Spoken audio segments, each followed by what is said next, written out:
Hi, fourth grade teachers. We wanted to connect back with you about some questions that were raised, specifically about the concepts and applications aimswebPlus math assessment.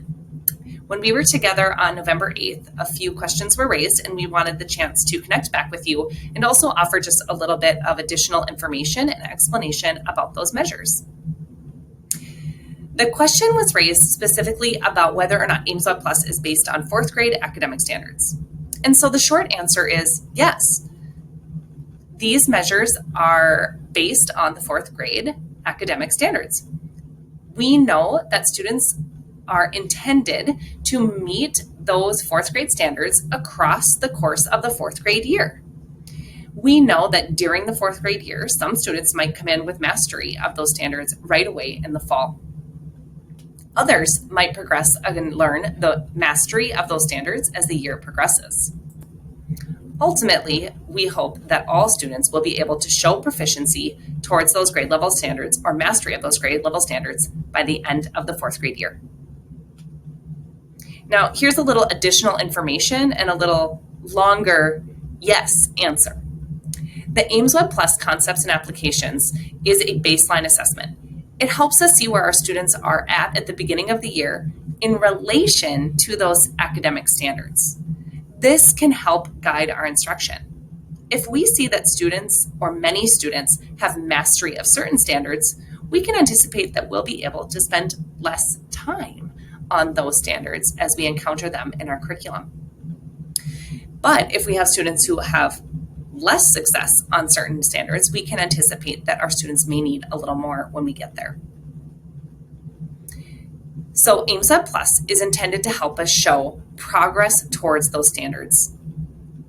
We know that some students are going to be farther along than others in that journey. And so some scores will be higher or lower, in the fall, and then they'll grow and get higher towards the spring. Ultimately, the goal is that we want all students to move towards mastery of those academic standards across the year so that they are able to meet those standards across the year. So aimswebPlus has a focus on scores and norms. Those scores will help us know how an individual student performed, but it will also help us compare how that student performed nationally to their peers. All students across the nation will initially show that they are probably lower in the fall and increase across the fall, winter, and spring. But depending on the school that you attend, and the order of your curriculum might be different. For example, in Moorhead schools, if we would perform stronger on the fractions than we did on geometry. That might be because we start with fractions earlier, whereas a school across the nation might start with geometry first and then move to fractions later, and we might move to geometry later. So although we had those content and those standards at different times, our overall scores might be similar, even though we taught different standards. Ultimately, our goal is for students to achieve the 40th percentile by spring. aimswebPlus suggests the 30th percentile, but we did some analysis of the correlation between aimswebPlus and MCA scores and MCA proficiency in the reading area. We have been administering the reading aimsweb assessments for a few years, so we were able to take the aimsweb data and our MCA success, or students who achieve proficiency on those assessments, and correlate a likelihood. And so we knew that we needed to have students at that 40th percentile in reading aimsweb to show proficiency on MCAs. Because aimsweb math is a new measure, we haven't been able to do that correlation. And that will be our work this spring, is to correlate the aimswebPlus math assessments and the success that students have on the MCAs.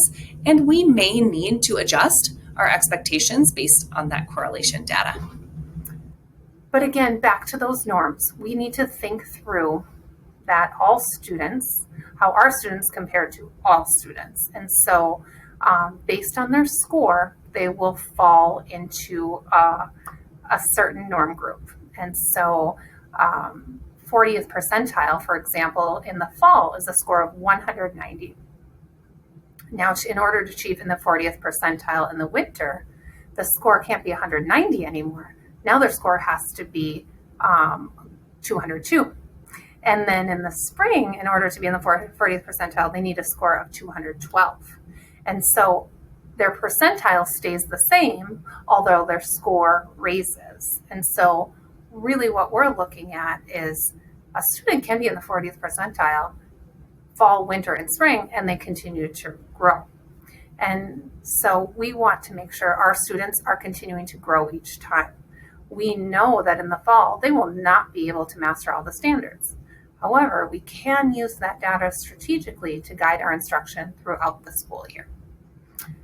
If you have any more questions about the aimsweb assessments, we will come back together to look at our assessment data in the winter, and we'll start to look at some growth percentiles through our tier transition report.